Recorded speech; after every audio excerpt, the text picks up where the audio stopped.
Stars. You asked me what I thought when you said stars, and I said, switch it.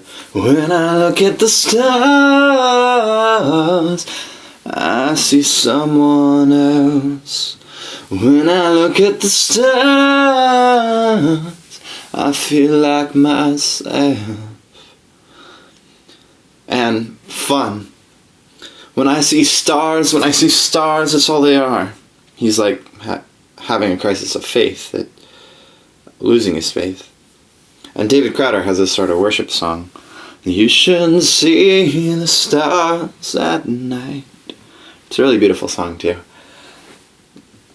So when I think of the stars, I think about my mom and her birthday. The Perseids always peak around then. One time in Cantonment, we sat out in a field, and the T's and I were running for something, but we all saw it, some blasted piece of comet skipping across the sky, leaving a blue flame before it burst into and exploded.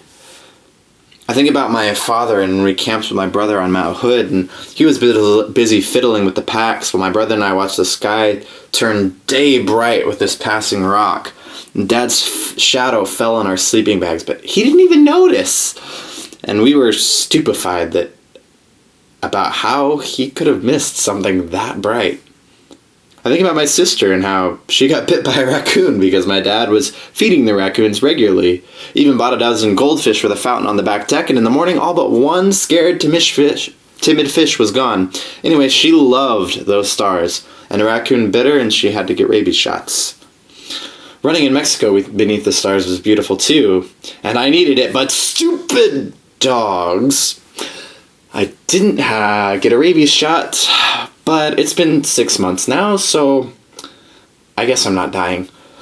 I wrote a set of poems called Wander the Stars about how when I die, I just hope God lets me go wander through his art gallery, that he'd let me look around through the galaxies and the quasars, and that'd be awful swell.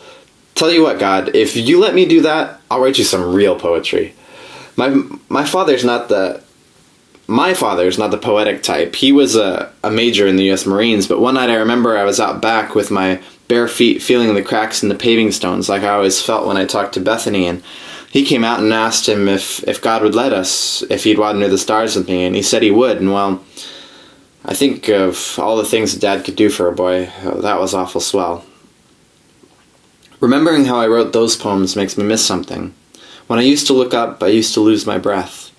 I remember in Ensenada, Kyle and I spent a whole worship service not paying attention. We were just looking up and talking to each other about how beautiful the stars were, how awesome it was that God made them. I like that. I think that was one of the most real worship services I've ever participated in. The thing is, near the coast, the marine layer and the humidity clouds the stars, and it's hard to appreciate when you're used to Arizona or the mountains. In Payson, we'd sleep out on our grandparents' back porch and we'd count satellites, saying we'd have to get to 10 or 20 before we went to sleep that night. One time we slept out, Kate got bit by so many mosquitoes, we thought she had chicken pox, but the stars were worth it. Now I spend more time at the computer screen, and it seems like everything I was and had is something that I'm missing. The stars' lost sheen, God's night air breath inside of me, Bethany's voice next to my well-worn pacing feet. On the worst day of my life, I looked up and desperately asked God if he would let me talk to her, just for a few minutes. I was at the end of my rope, and a hurricane had knocked all the cell towers out. So a star blazed across in front of me, and after that my phone got signal for 10 minutes, and if that didn't save my life, it certainly let me know that you're there, and, well, probably saved my parents the heartache of having to search for a runaway. The stars are like poetry. I've been running from them. I've been running from me. I don't know, they're just stars, right?